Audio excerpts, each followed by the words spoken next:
Hello guys, welcome back. आज हम लोग देखने वाले हैं we are going to start module number 4, introduction to damping mechanism. Okay, so let us see, so what is the concept of damping mechanism.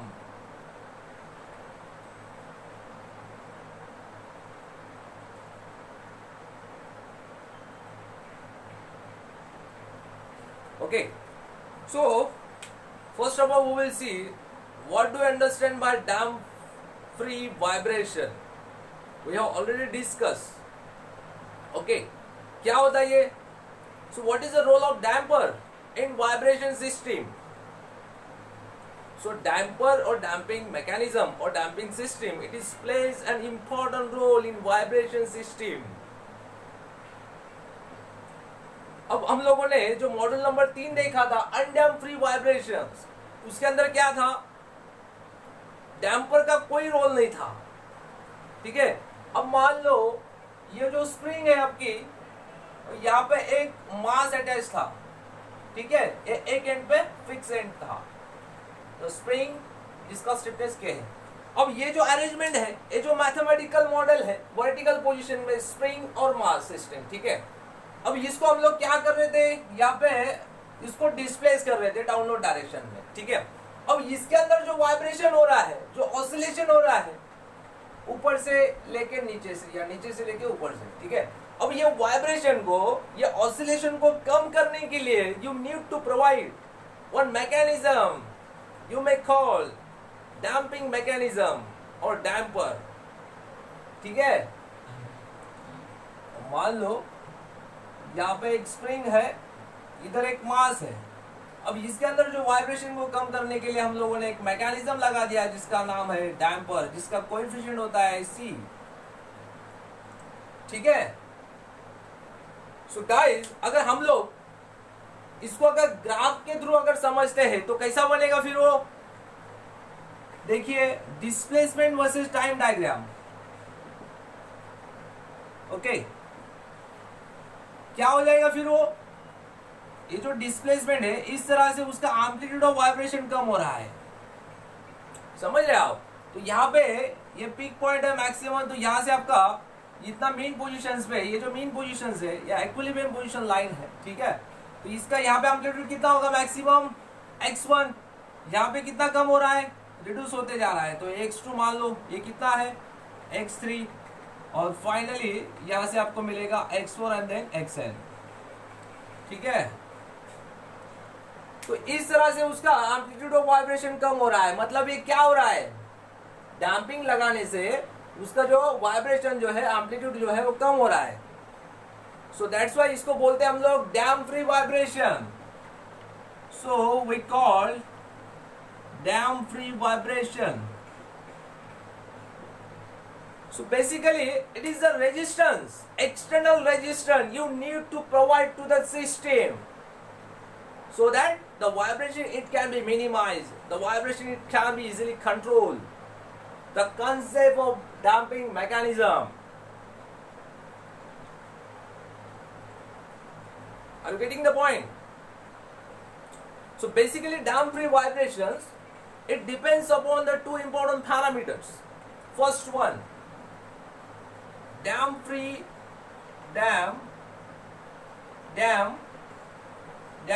natural frequency,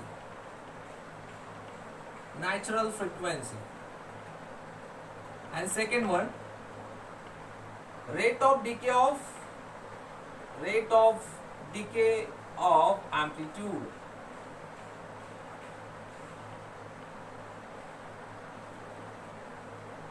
These are the two parameters. So basically the damping factor it depends upon. Okay, अब हम लोग देखेंगे इसके damping के types. Which of the different types of damping? There are two different types.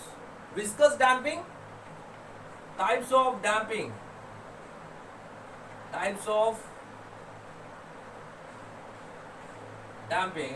First है आपका, which is very important types of damping, viscous damping.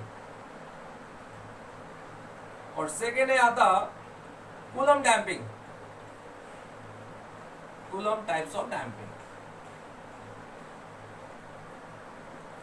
ठीक है, अब आपको एग्जाम में पूछते हैं कि भाई basically the difference between viscous damping and Coulomb damping, या comparison between viscous and Coulomb damping.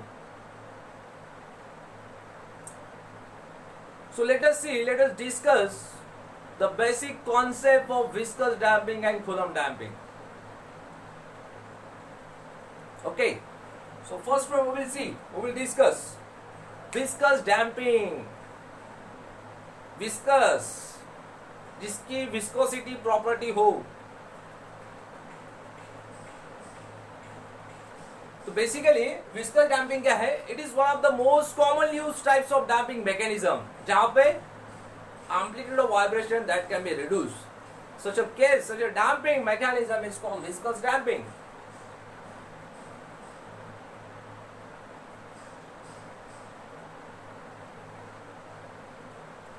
तो ये जो है यहाँ पर रिक्वायरमेंट आपका फ्लूइड मीडियम की रिक्वायरमेंट होती है। When a system allowed to vibrate in a fluid medium, thus like that air, water, oil, liquid, ठीक है, फ्लूइड मीडियम की लुब्रिकेशन की यहाँ पर रिक्वायरमेंट होती है, जो है विस्कस डैम्पिंग। अब मान लो इसका कोई एग्जांपल लेते हम लोग। ये मान लो एक वेसल है, ठीक है, और यहाँ पे एक पेंडुलम है आपका, और यहां पे आपका जो है एक विस्कस फ्लूइड है, विस्कस फ्लूइड, ठीक है। अब ये जो पेंडुलम जो है, ये मान लो ये एक वेसल है, ये पेंडुलम है, जिसको मैं तेजी से वाइब्रेट करता हूं। देखिए तेजी से ये यहां पे इसका वाइब्रेशन होगा, ऑसिलेशन होगा, बट कुछ समय बाद उसका ऑसिलेशन जो है, जो स्पीड है, जो वाइब्रेशन है, वो रुक जाएगा, कम हो जाएगा। तो ये केस में ये मीडियम में जो वाइब्रेशन हो रहा है, वो टाइप्स का डैम्पिंग को हम विस्कस फ्लूइड डैम्पिंग बोलेंगे।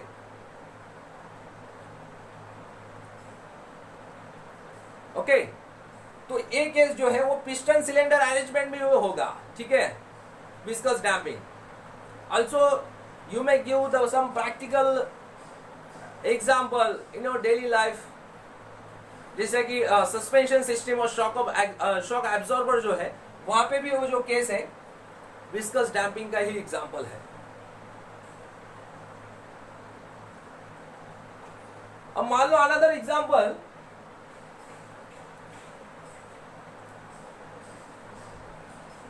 ये पेज है, ये पेज पे अगर मैं यहाँ पे ऑयल डालता हूं तो क्या हो जाएगा? शुरू में तो तेजी से ऑयल आएगा, लेकिन धीरे धीरे कम होते जाएगा। So viscous damping basically is the property of viscosity. So viscosity is nothing but it provide the resistance between adjacent layer of liquid.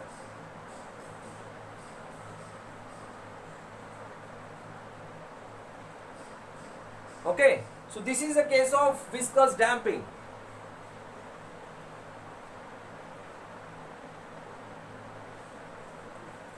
अब सेकेंड हम लोग देखते हैं कूलम डैम्पिंग। अब coulomb damping sometimes you may call dry friction damping.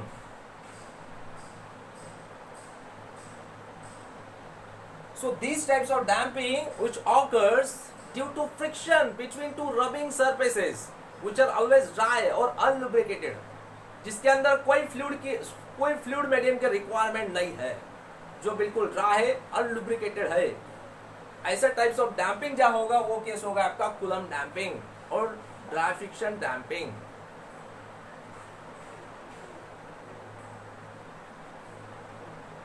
when a body just slide over the another body, ये मान लो ये दो बॉडी है, when one body just slide over the another body, there is a surface of movement of one body which oppose the resistance to the motions of surface of another body. This resistance of force, it is called as force of friction. That is case Coulomb damping or dry friction damping.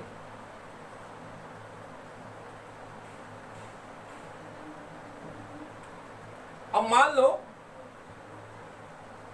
ये आपका block एक system, एक body है, यहाँ पे आपका surface plate, ठीक है।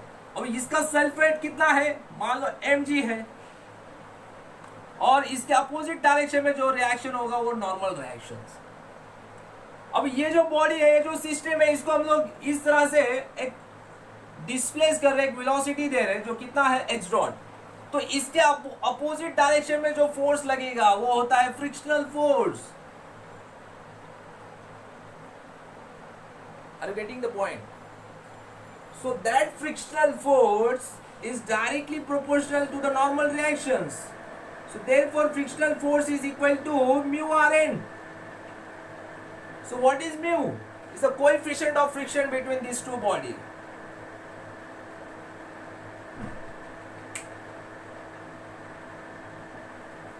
Okay, so जहाँ पे कूलम डैम्पिंग की बात आती है, there is the friction between the gears, the friction between riveted joint, the friction between the shaft materials, friction between the bearing.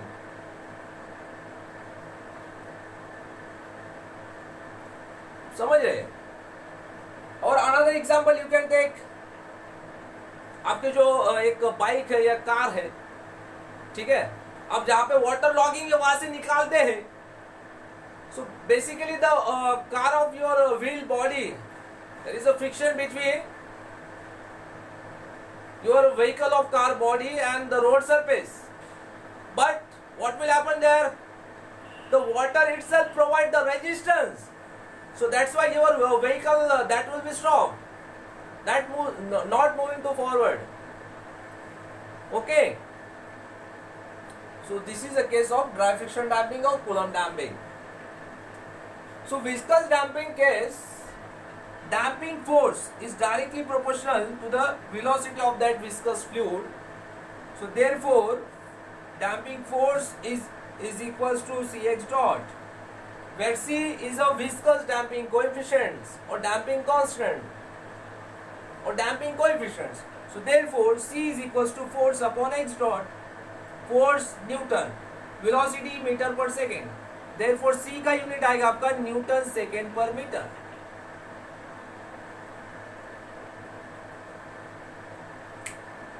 So comparison और difference between viscous damping and Coulomb damping, ये आपको 4 number के exam में पूछते हैं, काफी important concept with practical application के साथ।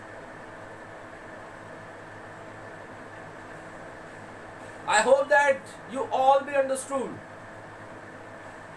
In case any queries, any doubts, I will resolve. Okay guys, till then, goodbye.